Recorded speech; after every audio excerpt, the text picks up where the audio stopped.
Welcome viewer, I am Murugan S. This video tutorial describes how to rename or change your computer name on Windows 10. Click Start, Settings. Click System. Click About.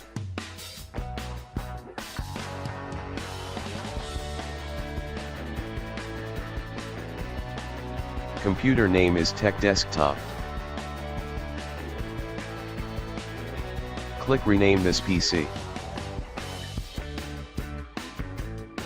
Change your computer name.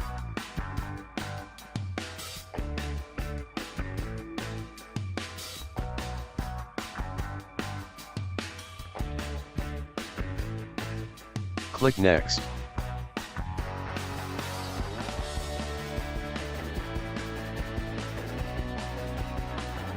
PC renamed successfully. Click Restart now. Thanks for watching.